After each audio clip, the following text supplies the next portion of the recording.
In the court of public opinion, several members of the Republican Party are under fire. That's right. The GOP is reeling from a series of audio recordings that revealed in the days following the U.S. Capitol insurrection, House Minority Leader Kevin McCarthy feared members of his own party put people in jeopardy.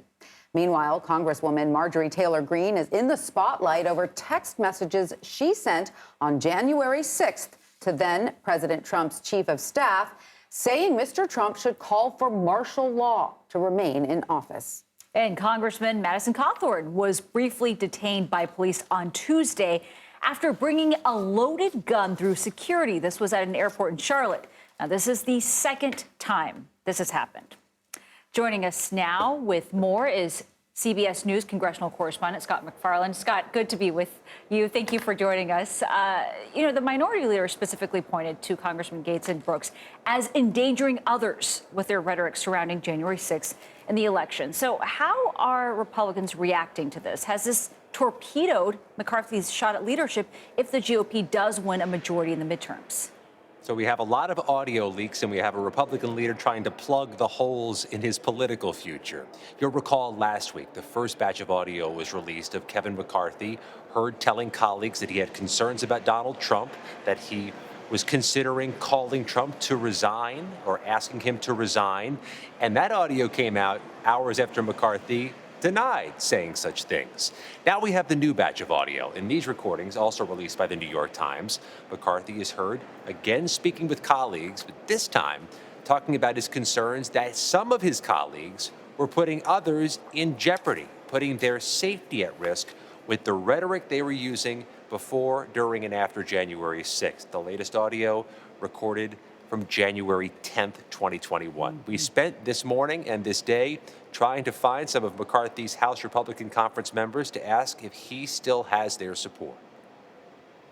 Do you know what? I don't get wrapped around the axle on that stuff. Does he still have the support of the conference? I sure think he does. I sure think. I haven't talked to anybody who said they're not supporting Did him. he address the comments at all? I haven't heard the tapes, seen the tapes, whatever. Does Mr. McCarthy still have your support? Hey, how are you? Mr. McCarthy still has the support of the conference? Absolutely. Nobody's concerned about this. And this is a distraction, folks. Come on. This is simply a distraction by the left. Do you have confidence in Leader McCarthy? No more or less than usual. Mr. Gaetz, do you think he's going to remain conference leader? And the last man you saw and heard from there is Matt Gaetz of Florida.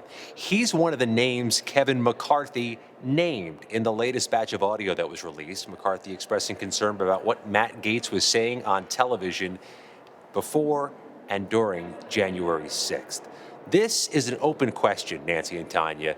How does he secure the majority of his conference to remain the leader in a conference that is eternally optimistic they're going to regain the majority after the November midterms? That was a resounding no comment there from Matt Gaetz. All right, so Scott, what is the reaction to the text messages from Congresswoman Marjorie Taylor Greene versus her recent court testimony where she essentially said she did not recall any involvement in trying to keep former President Trump in office? This is a distinctive case. We've heard a lot about what members of Congress and political leaders were saying before January 6th and during the riot. This is a question about something a member of Congress said after January 6th. The message in question for Marjorie Taylor Greene was whether the president should impose martial law to stop Joe Biden from taking the presidency. And that message was allegedly sent January 17th, 2021.